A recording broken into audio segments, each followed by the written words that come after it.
All right, let's get right into it. Today we're going to talk about something incredibly important, a powerful movement to reform mental health care in Kentucky. It's really a story about a system in crisis and the people pushing for a much more compassionate and effective way forward.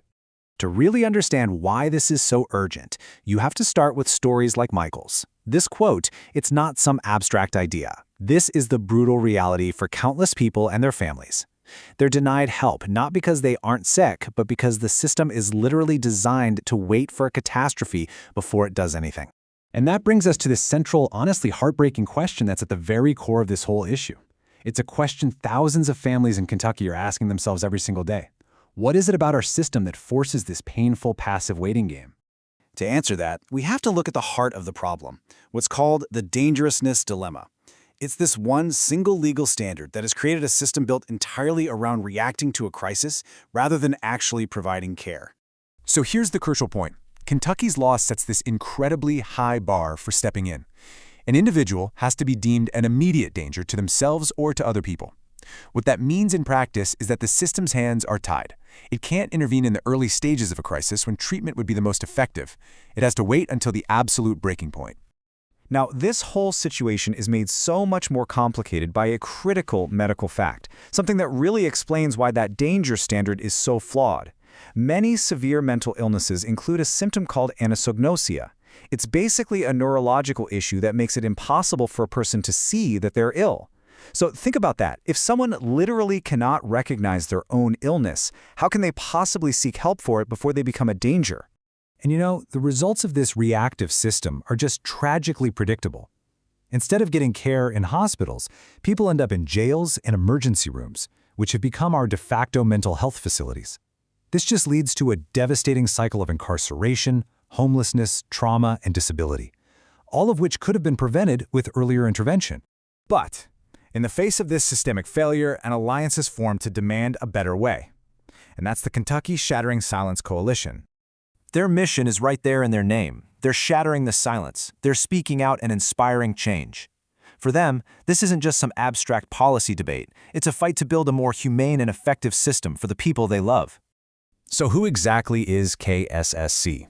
Well, they're the state chapter of a national organization, but what truly defines them is who they are.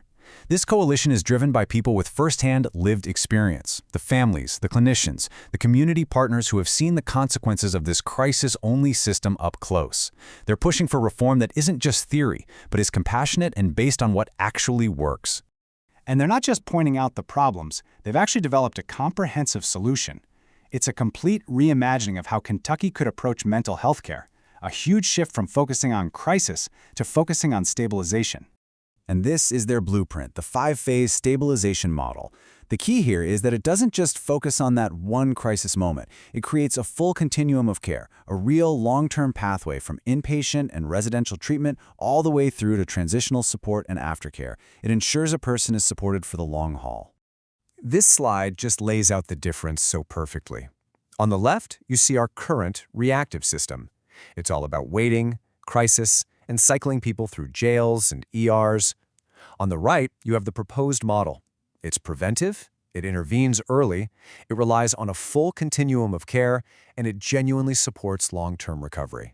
It's a shift from just managing disasters to actually building stability. So having a great model is one thing, but how does it become a reality?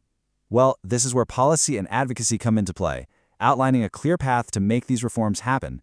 KSSC has a very specific legislative ask. First and foremost, modernize those outdated laws. Change the standards so that we can intervene before someone becomes dangerous. Then you've got to fund this five-phase model so it can be built out across the state and expand our crisis response so that help is actually there when it's needed. And they've even mapped out how to do it. It's a really smart, phased approach. You start by getting communities ready, then you launch pilot programs to prove the concept works. Then you can use those results to expand it statewide and make sure it has the long-term, sustainable funding it needs to last. And this part is absolutely crucial. This isn't just about compassion, it's also about being fiscally responsible. The current crisis system is incredibly expensive. Every ER visit, every jail stay, that all costs taxpayers a ton of money.